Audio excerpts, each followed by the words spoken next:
Hello, everyone. Welcome to This Day. It is Tuesday, January 24th. We have a couple meetings to tell you about today. At 9:30 this morning is the third Resident Policy and Compliance Committee meeting that will be in the boardroom. And then at 1:30 this afternoon, we have the GRF Clubhouse Renovation Ad Hoc Committee, and that will also be in the boardroom. On our show today, we have Ro Kendall, who is here on behalf of the Republican Club of Laguna Woods, and she is joined by Peggy Huang, and we're going to talk all about housing, and there are some initiatives out there and some very interesting information that could affect the residents here in Laguna Woods, so we're going to chat about that. All right, let's go ahead and take a look at our weather. We are still looking at beautiful sunshiny skies. Until next week, they are maybe calling for a little bit of rain in the early part of the week, but take a look at these lovely numbers. We are looking at 64, 43, a little breezy today, 68, 48, 68, 44, 66, 45, and 61, 48. Our sunrise this morning was at 6:53, and our sunset will be at 5:14. Gorgeous shot of Lake Tahoe, California, taken within the last couple of days. It's just beautiful. That lake looks so blue. So I appreciate this beautiful photo. Now, just to inform you that at the Village Bazaar that's happening on January 28th in Clubhouse 5 from 10 to 2, the General Services will be there displaying the countertop organic collection bins, and they will be giving away a few items that are related to composting. So you definitely want to stop by their booth on January 28th at Clubhouse 5. All right, when we come back, we'll have the Republican Club, so stay tuned.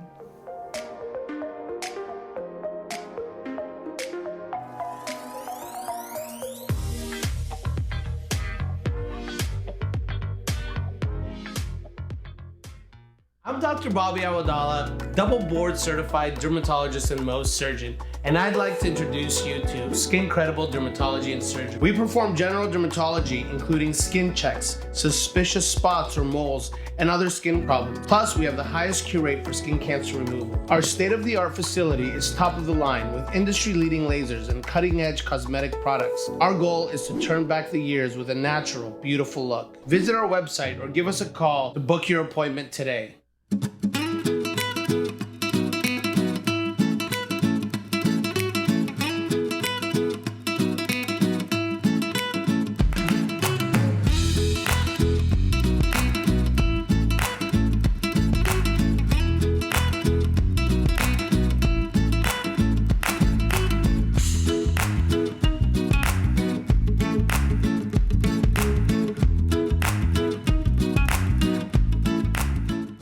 An entrepreneur and have been struggling with staying focused on tasks. I needed something to help me with focus and memory and have found the holy grail of multivitamins. MindSense One has removed my brain fog and now I have better clarity and can focus on tasks and remember names and places much better. MindSense One helps support the 8 indicators of brain health. Purchase at mindsense.info or available at these fine retailers. Looking for a change of scenery? You don't have to play golf to enjoy all that 19 Restaurant and Lounge has to offer. From a delicious breakfast menu to our delectable lunch and dinner specials. At 19 Restaurant and Lounge, there is something for everyone. Relax with your friends and family and take in the beautiful view from our spacious patio. Or enjoy a cocktail and appetizer in our lounge. 19 Restaurant and Lounge is a great place to socialize, enjoy a meal, or simply take in the view. Join us 7 days a week and experience Laguna Woods' exclusive dining experience. Dr. Farman, a tremendously generous dentist, did the work for me throughout my mouth, and I am happy to say my mouth is back to where it was, and my smile is back. We are now fully open for all your dental needs and invite you to come in and experience the brilliant smile difference. We offer general dentistry, crowns, dentures, root canals, and oral surgery, including immediate tooth replacement with implants. We are close to Gate 6.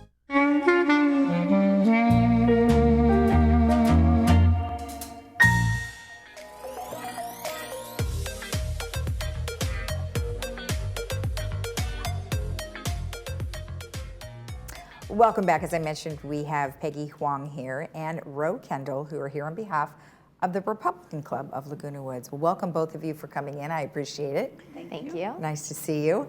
All right, so before we get into the subject matter of housing, what I'd like to do is just sort of talk about each of you. Ro, how long have you lived here in the village, and how long have you been with the Republican Club? I've lived here for 12 years now. It's hard to believe. Time flies. And I've been with the Laguna Woods Republican Club. This is my first session of being on the board. Okay. But I've been a member of the club for 3 years. Okay. And were you involved in politics prior to moving here? No. Okay. All right. Well, you know what? Sometimes it's good to dip your foot in there and just sort of get all the information that's out there. And it's good to be informed for sure. And Peggy, how about you? Well, I live in Yorba Linda. I served as a two-term Yorba Linda council member, and I just want to thank everyone here in Laguna Woods for your tremendous support. When I ran for judge, it was just so great to come out here and meet the residents. So I knocked on a lot of doors here, and so I want to thank you all. So currently I'm a Deputy Attorney General for the state of California in the criminal section. Okay, all right, excellent. So the Republican Club is basically of conservative values. So tell me a little bit about, what people should know about the Republican Club. I think the Republican Club is it's a political action group, really. We get very involved in things that we want to bring to the public's attention and guide them and show them, like now we're doing this campaign to contact our representative for the Republican leadership. Okay. They're voting this week in Dana Point. Okay. So we're very hip on Harmeet Dillon. So we've got a new campaign now where we've got all that information out there. So we're really active in getting people involved, and there's a lot of people that want to do something. Okay. So that's our focus. Would you say as a whole, is the Republican Club, are they pleased with what's happening right now, or are they not so pleased? What's happening how? I think it's just in general, if you look at maybe just the county, or if you look at our state, are they generally happy with what's happening, or is there more of a consensus that we might be able to do something else? We have to do something else. Our state is just in a lot of trouble. And we have to do something else, but we can't do the state. We can't do the country. We have to start at our grassroots level, and that's the important part. The supervisors, the school boards, that's where we really have to focus, and that can grow into a much bigger effort. Right. Well, statewide. I think that we look at the national news and we see what's happening across the country, and it's very overwhelming. It is. So it's a smart thing that you start in your own backyard before you can actually make a change. So would you agree with basically what they're trying to do? Oh, absolutely. I think politics it's what's closest to you. And I think local government, I served in local government because I love my community. My community knows me. And so when you're trying to solve problems, come up with policies that affect people's life, that local connection is the best. One size fits all doesn't work. Right. And a lot of times, here at the local level, we are, because we're focusing on our community issues, we tend to work across the line a lot better. Yeah, right. Well, that's good. I think you're right with that, because you have to come together because, like you said, it may not be a partisan issue. It really is just more of a living issue, which brings us to what we're talking about today, and it's the housing needs assessment, the regional housing needs assessment. What is that? Well, regional housing needs assessment is something that it was started by the state of California back in the late 1950s and 60s, where they were trying to say, well, we don't have enough housing for everyone. So they started this process of what we need today to build today and what we need in the future in order to meet the needs of the people who are living in California or who will be coming to California. Right, So that's okay. how it all started. We just finished our 6th cycle, and it's 8 years. So we're almost in the middle of the 8-year cycle. It's 2020 to 2028. Okay. As you know, it's really hard to do projections. Oh, sure. So we have not been good in terms of projection and building. Some years we build too many homes, some years we just don't build at all. Right. And so it creates a issue in terms of whether or not people can afford the homes or homelessness. Right. Well, I mean, we are looking at very high prices right now, and it doesn't matter if you're renting or if you're trying to buy a home, and then we have interest rates on top of that makes it really difficult. tough. Now, you said this has been around since 1950, and so has the premise of it changed, or is it always the same? Well, the arena is supposed to be a planning tool for the cities. Okay, kind of say, well, I'm going to look at our projection of how many people will come into my city and how many people will exit, how many people birth to death. They look at all those data points here at the local level and using the regional housing assessment number, which is a number given by the state, saying, well, we think you need to build this many homes. But it's a planning tool for you to plan to build that many, but not actually build it, because you're going to be sensitive to what's going on in the community. It went kind of sideways starting in 2018 Gotcha. when the state started sending the signal and saying, no, we don't want you to plan. We expect you to build. Now that becomes a huge tension between the local government and the state. Okay. All right. And if I'm reading correctly here, the city of Laguna Woods has a signed number of 997 units. What is that assigned for? It's assigned for different levels of homes at different price points. Okay. So it goes from low, moderate, and then market value. Okay. And so the city of Laguna Woods has to set aside land to build. Okay. And 997 is a lot of numbers for a planned community like Laguna Woods. So they're required to build that many, or at least have housing for that many type of. And right, so homes, in the right? past, you just have to plan, you don't have to build. Okay. But now, many changes in the law is making it so that you have to build it. And that is what we're faced with here at the local level. How did COVID and all the lockdowns and did that have any bearing on what this is? Well, that's one of the things in Southern California. We told the governor, because of COVID, economic slowdown, you hear a lot about people moving out of California. Right. This number you assigned may not be reasonable, and the governor shut the door on all the local governments here. I see. You mean here in Southern California? Southern California. Oh, okay. Okay. Well, what do you think about that, Ro? I mean, obviously you live here in the village, and 997 units. How does that affect the people that live here? I can't imagine where they're going to build it. I mean, we are a planned community, and what do we have to give up for that? I don't think we want to give up anything. I don't think that it's reasonable for a planned community that's already, we've been here how many years? Right. 50, 60, 70, I'm not even sure, but a long time, and I don't see where it can happen unless they take away some of our housing and build a different kind of housing. Okay. So what has been the proposal? So if they're controlling this up in Sacramento, are they looking around at different cities? Are they visiting, saying, oh, well, we want that spot or we want that spot, or there's an open piece of land that we're going to take? How have they been handling it? Well, they've been doing a one-size-fits-all. Basically, the state took away all the city control over land use. The best way to prevent this from happening, not prevent, but for the state to implement the policy is take away the local government's control. And by doing that, we used to have to follow the California Environmental Qualities Act.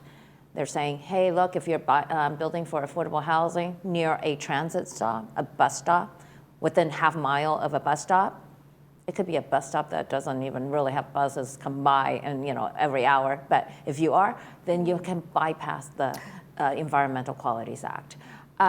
They are also saying now they're suing cities if you don't build or we don't like it, we're going to sue you. You know, Huntington Beach went through $1 million lawsuit. So that's how state is coming after cities.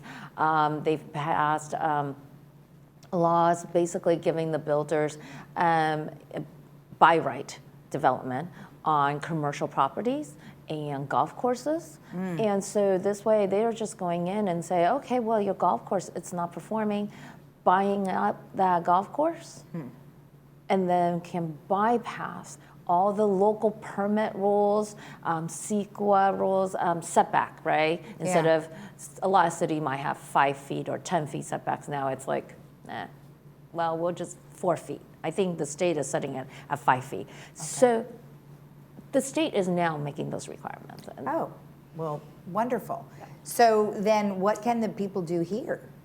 If they do decide, well, I don't know how they would even go after the golf course because it produces, and it's not something that they would be able to take away that I would imagine, but there might be some additional land someplace. Like what would they do here in the city? We have to stop it. I mean, look what we did at the Ayers Hotel when the people, our community said no. Right. We're not going to have a COVID center for the homeless in our community, right, with this age community. It wasn't a fair proposition. So we picketed, we got a lot of press, and we stopped it. And we have to do the same thing for this, I would think. We have to organize. Well, and one thing that people can do, of course, is you have a meeting that's coming up in which you will be presenting this information that we're sort of alluding to today. But how much more in depth are you going to go in the meeting? Will you have specific things that they're looking at?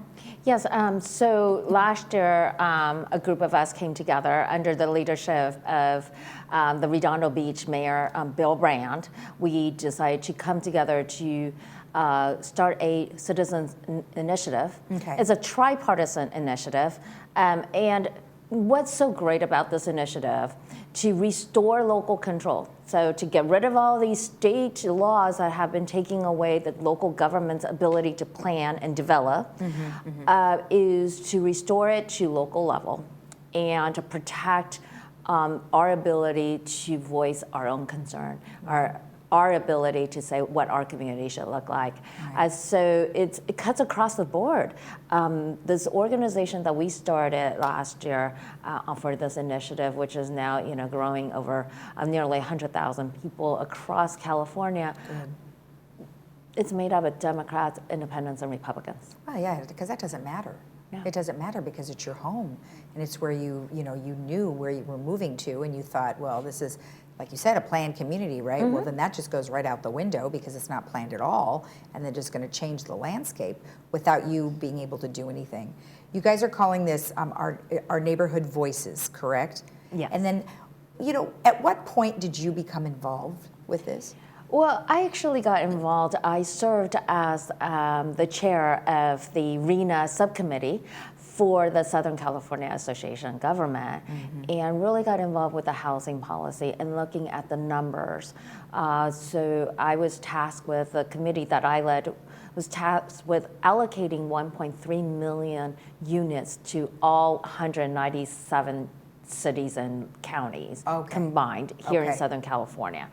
And really had to negotiate with Sacramento over these units and realize that they had an agenda and did not care about anything else we were saying.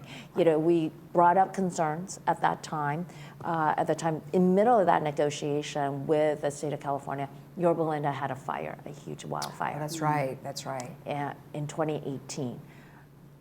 Talking to them about wildfire danger. Some places are not meant to be developed.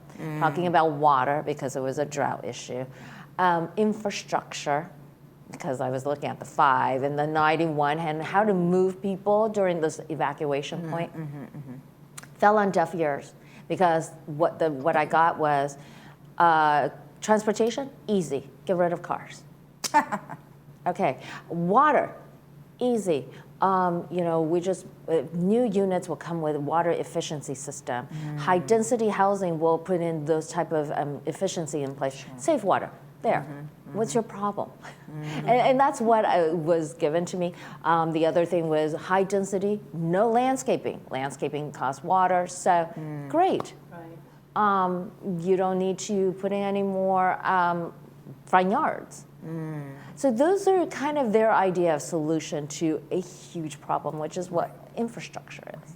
So what's driving this? I mean, is it the fact that we are dealing with a very large homeless situation in, well, not so much down here, but in Los Angeles and then other surrounding areas? I mean, are they feeling a lot of pressure? No, actually, when you drive down to it, you know, the groups that are backing these state policies, they use homelessness as a talking point. They use affordability as a talking point, but if you go back and look at all these laws, they don't do anything for homeless individuals. They don't do anything for affordability. It's really the drivers behind these laws have been Senator Weiner from San Francisco, who wanted everyone to look like San Francisco. No front yard. He thinks that it's wrong to even have yard. It's also been driven by high tech. High tech needed housing for its workers and said, wait, well, the best way is to have high density. And it's also driven by Wall Street wanting their investment back. But most importantly, the developers, big land developers, not the small mom and pop developers, because a lot of them we work with them at local level, wonderful to work with. It's the real big corporations that have the ability to come in and just plow through. That's really been the drivers behind these policies. Well, Ro, I appreciate the information about you know, bringing Peggy on and really alerting everyone to what's going on. And it doesn't just affect the village; it affects the city of Laguna Woods with those 997 units. Right. So let's go ahead and recap the meeting again. Let's tell everybody when it is. So go ahead. It's going to be on February 3rd, Friday, 11 o'clock. And we feel so excited to have Peggy come and tell everybody what's going on. She's going to bring a PowerPoint, and we're going to get some good information out there. I think it's a really important topic. Now, is there a petition or anything that's going around that they can sign at the meeting? Or is it really just making sure they have the authorities' information? So right now we're in the final draft of the initiative. Okay. And then you have to submit it to the Secretary of State. I see. But we anticipate that we'll be starting the petition gathering in May. We did try in 2022, but with COVID, and it was still very hard to get the signatures. Okay. So we decided we're going to aim for 2024, and it's very well received. Okay, good. So petition, and that'll come in May, and we'll hear more about it at that time. Well, thank you so much. Appreciate it, and good luck to you. Thanks, Lisa. Thank you so much. You're welcome. And if you want more information, of course, you can always go to the Republican Club of LagunaWoods.org, and the information will be there about the meeting coming up. We'll be right back.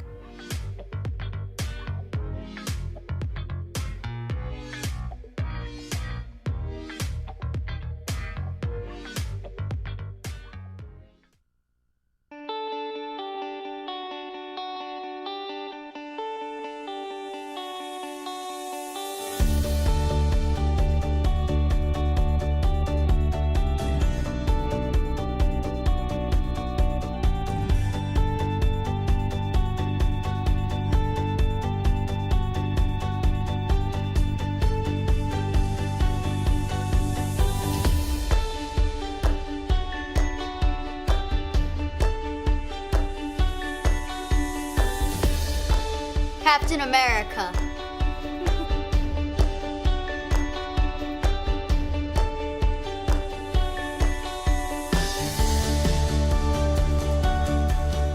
Watch HGTV.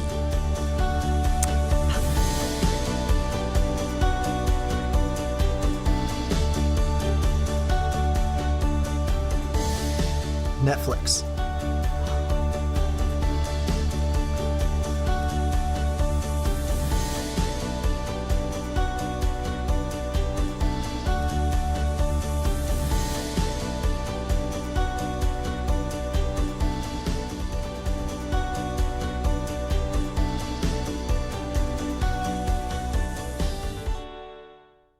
Hi, my name is Rhonda Plains. I'm from Fullerton, California.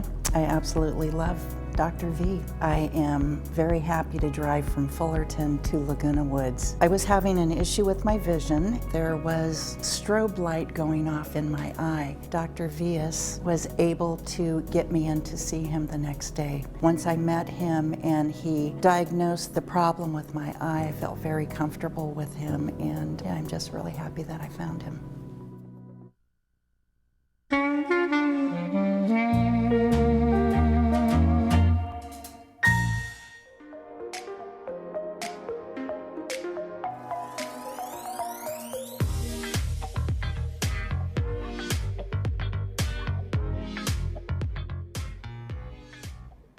Welcome back. Well, we have a few announcements that we would like to announce for you. So let's go ahead and jump to the Valentine's Day. Valentine's Day dance is happening on Tuesday, February 14th. Tickets are on sale. Now the doors open at 5 p.m. Dinner and GRF no-host bar is at 5:30. Entertainment by Close Harmony. And then the tickets are $45 per person. It is catered by Martinez, and you can always get in touch with Recreation, or you can buy your tickets at Clubhouse 5. Now, the Comedy Club is having an adventure, and it's going to be January 26th, Clubhouse 5. Sean Palofsky is going to be the comedian. It's $10 at the door. You don't need to RSVP. You just show up. The bar is open at 6, and the show starts at 7. And of course, the funny Joey Sims will be the MC. And then one last thing I wanted to mention is the Village Bazaar is coming up, and that is going to be right here in our village on Saturday, January 28th from 10 a.m. to 2 p.m. in Clubhouse 5's main lounge. And of course, you can shop all the local wares, artisans, and vendors. And let's go ahead and take a look at the weather. And our weather is looking just lovely for the next week. We are looking at beautiful skies. We are looking at temperatures in the 60s. Today we're looking at 64, 53 with a bit breezy. Tomorrow 68, 48. Then Thursday 68, 44. Friday 66, 45. And Saturday 61, 48. All beautiful days with nice warm temperatures. So get out there and enjoy your local walkways that we have here in the village. You can always rewatch our program at 12:30 and 5, or you can go to our YouTube channel, Village Television. Have a great day. We'll see you again tomorrow. Bye-bye.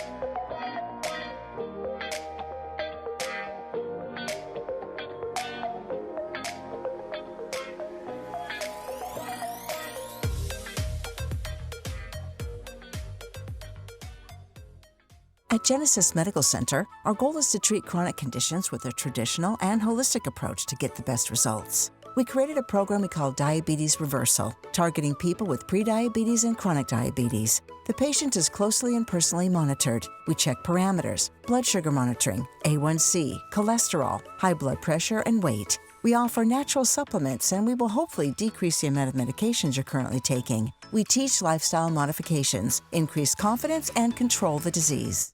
I'm so happy to recommend Dr. Fairman. I've been going to her for 9 years. She's done implants, crowns, bridges, root canals, and I've been happy with everything that she's done. The staff is so friendly and pleasant, kind, and gentle. I would recommend her to anyone. We are now fully open for all your dental needs and invite you to come in and experience the brilliant smile difference. We are close to Gate 6 near Snooty Fox Restaurant behind Coco's. Hi there, I'm Bob Eubanks. Remember me? I'm the king of whoopee. And you're watching Village Television. But everybody does.